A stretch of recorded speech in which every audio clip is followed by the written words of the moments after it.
नमस्कार दोस्तों, New York times के मुताबिक संयुक्त राष्ट्र महासचिव एंटोनियो गुटेरेस ने रविवार को यह कसम खाई है कि आतंक के किसी भी कार्रवाई में शामिल होने वाले किसी भी संयुक्त राष्ट्र के कर्मचारी को जिम्मेदारी ठहराई जाएगी।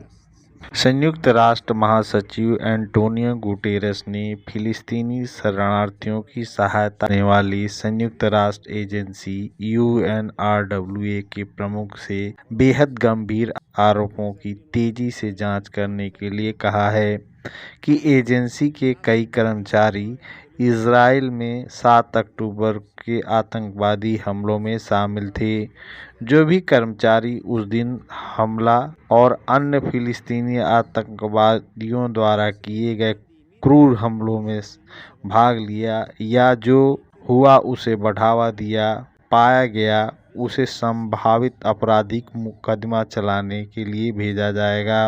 उधर संयुक्त राज्य अमेरिका के विदेश विभाग ने जवाब में कहा है कि वह कर्मचारियों के खिलाफ आरोपों की जांच के अधीन UNRWA के लिए नई फंडिंग को अस्थायी रूप से रोक देगा।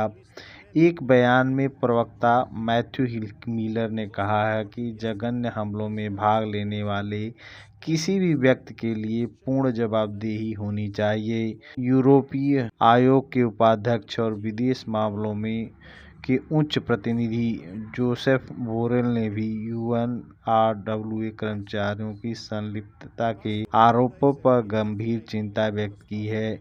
एक बयान में उन्होंने आरोप पर पूर्ण पारदर्शिता और इसमें शामिल कर्मचारियों के खिलाफ तत्काल कदम उठाने का आह्वान किया है। Launched by Israeli forces, and more than 60,000 others have been reportedly injured. In recent days, the military offensive has intensified in Khan Yunis with many additional casualties. The entire population of Gaza is enduring destruction at a scale and speed without parallel in recent history. Merchant and commercial vessels in the Red Sea must cease immediately. Meanwhile, there are almost daily attacks on facilities hosting US and international coalition forces in Iraq and Syria. In response, the United States has launched airstrikes targeting individuals and groups suspected of these actions. And in Syria, airstrikes that Iran and Syria have attributed to Israel have targeted officials of Hamas and the Islamic Revolutionary Guard Corps of Iran. I urge all parties to step back from the brink and to consider the horrendous human cost of a regional conflict. Beyond the need for immediate de-escalation, each situation demands the implementation of a clear political roadmap that would contribute to long-term regional stability. In Syria, that is the UN-facilitated political solution in line with Security Council Resolution 2254 that meets the needs of all Syrians. Along the blue line, we need full implementation of Security Council Resolution 1701. And Yemen, the establishment of a UN roadmap to implement the commitments made by the parties and prepare for a Yemeni-owned inclusive political process under UN auspices. Excellencies, a lasting end to the Israeli-Palestinian conflict can only come through a two-state solution.